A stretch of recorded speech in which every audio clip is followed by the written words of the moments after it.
Hello everyone, नमस्ते। मेरा नाम है डॉक्टर सुरभि जोशी। मैं हूँ कंसल्टेंट साइकेट्रिस्ट जिप्स हॉस्पिटल अहमदाबाद में। तो फ्रेंड्स, आज हम एक इम्पॉर्टेंट टॉपिक के बारे में बात करने वाले हैं जिसका नाम है जनरलाइज एंजाइटी डिसऑर्डर। तो जनरलाइज एंजाइटी डिसऑर्डर होता क्या है? तो उसके नाम में ही छिपा है जनरलाइज एंजाइटी, मतलब कि जो जनरलाइज है, जो हमेशा पाई जाती है वैसी एंजाइटी। तो हम सोचेंगे कि एंजाइटी तो सबको होती है, थॉट्स तो सबको आते हैं, नॉर्मल लोगों को भी 50,000 से ज़्यादा थॉट्स आते हैं, तो फिर इसको डिसऑर्डर क्यों माना जाता है? तो उसके स्पेसिफिक क्राइटेरिया है, उसके अलग अलग कॉज है जिसके बारे में हम लोग बातें करेंगे। तो जनरलाइज एंजाइटी में होता क्या है, उसके लक्षण क्या होते हैं? इसका एक मेन इंपॉर्टेंट पॉइंट है अनवांटेड वरीज, और उसको बोलते हैं हम फ्री फ्लोटिंग थॉट्स। मतलब कि ये लोग हमेशा से ही थॉट्स में घिरे रहते हैं, इनको हमेशा से ही एंशियस स्टेट में पाया जाता है, और ज़्यादा एंजाइटी होने के कारण ये शारीरिक लक्षण में परिवर्तित होते हैं। तो वो हम देखेंगे कि वो कैसे होता है। जनरलाइज एंजाइटी नॉर्मल पॉपुलेशन में 4 से 5% पाई जाती है। ये मेल और फीमेल दोनों को समान तरीके से ही होती है। कभी कभी बच्चों में भी पाई जाती है, बूढ़े लोगों में भी पाई जाती है। तो इसके कारण क्या है?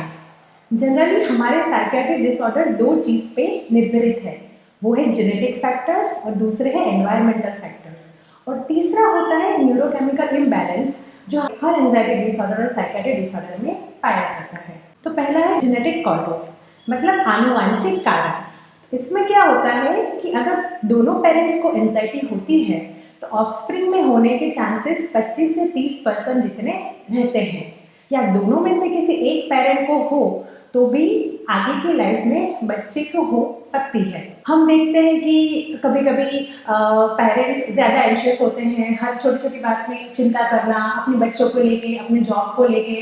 तो अगर वही एटमॉस्फेयर घर में रहता है तो वो बन जाता है हमारा एनवायरमेंटल या डेवलपमेंटल फैक्टर।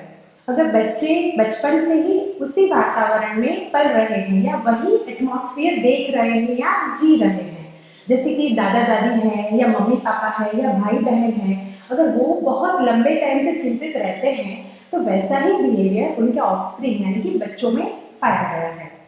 तीसरा होता है न्यूरोकेमिकल इम्बैलेंस। ये बहुत ही इंपॉर्टेंट फैक्टर है जिसमें सेरोटोनिन लेवल कम हो जाता है। जनरली डिप्रेशन हो या एंजाइटी हो, दोनों में ही सेरोटोनिन का लेवल कम पाया गया है। तो ये हो गया हमारा इंपॉर्टेंट फैक्टर्स। तो अब आगे देखते हैं कि एंजाइटी में होता क्या है, उसके लक्षण क्या है। जैसे हमने बात की कि उसमें वरीसम थॉट्स आते हैं, मतलब पैथोलॉजिकल थॉट्स आते हैं। उनको ऐसा लगता है, दर्दी को ऐसा लगता है कि हमारा दिमाग पूरे दिन चलता ही रहता है, हमारे थॉट्स कम ही नहीं होते हैं, हम कभी ठीक से शांति से बैठ ही नहीं पाते हैं, रात को सो भी नहीं पाते हैं। तो अगर ये कांस्टेंट रहता है या लंबे टाइम तक रहता है तो ये फिर शारीरिक लक्षण में परिवर्तित होते हैं, जैसे कि घबराहट होना, बेचैनी होना, हाथ पैर में ध्रुजारी होना, शरीर में कंपन आना, सांस लेने में दिक्कत होना, और अगर थोड़ा और ज़्यादा चले तो कंसंट्रेशन डिफिकल्टी होना, मोटिवेशन कम होना, कॉन्फिडेंस कम हो जाना, मूड स्विंग्स रहना, उदासी रहना, ये सब लक्षण भी पाए जाते हैं। तो इसका डायग्नोसिस हम कैसे करेंगे? जनरली सबको लगता है कि थोड़ी बहुत चिंता तो सबको होती ही है, तो इसमें साइकियाट्रिस्ट के पास जाने की क्या ज़रूरत है?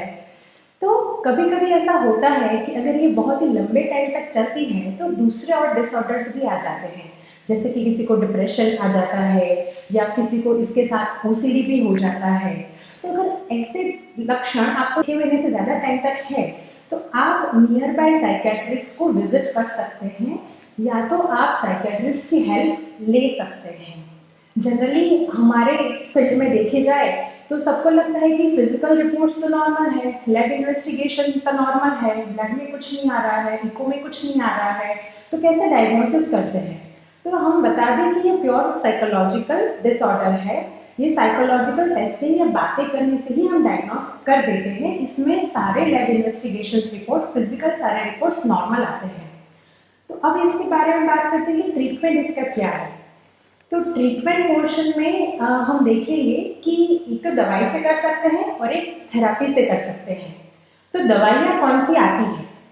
दवाइयों की बात करें तो हम इसमें एंटी एंजाइटी मेडिकेशंस और एंटी डिप्रेशन मेडिकेशन देते हैं। जनरली ये लंबे टाइम तक नहीं चलते हैं। अगर हम इसका कोर्स कंप्लीट कर दें तो ये वापस नहीं होते हैं। अगर बीच में छोड़ दें तो बार बार ये स्टेट में हम जा सकते हैं। दूसरा होता है साइकोथेरेपी और सपोर्टिव काउंसलिंग। कभी कभी लोगों को, पेशेंट को बहुत सारे स्ट्रेस होते हैं, पता नहीं पड़ता है कि इसमें से कैसे बाहर आए, तो हमें नियर बाय साइकेट्रिस्ट या साइकोलॉजिस्ट की हेल्प से काउंसलिंग सेशन स्टार्ट करनी चाहिए और उनकी मदद लेनी चाहिए। एक और बहुत ही कॉमन थेरेपी है कॉग्निटिव बिहेवियरल थेरेपी, उसको हम सीबीटी बोलते हैं। वो भी एंजाइटी में बहुत काम आती है। उसमें हम दर्दी को सिखाते हैं कि अपने नेगेटिव थॉट्स से कैसे लड़े, अपने नेगेटिव थॉट्स को एक हेल्दी थॉट के साथ कैसे रिप्लेस करें। तो वो भी लंबी चलती है और उसके रिजल्ट बहुत ही अच्छे होते हैं दर्दी में। तो ये बात हो गई हमारी जनरलाइज एंजाइटी डिसऑर्डर की। अगर ऐसा कुछ भी हो तो आप नियरेस्ट साइकेट्रिस्ट को संपर्क कीजिए, दवाइयाँ लीजिए, थेरेपी लीजिए। Thank you.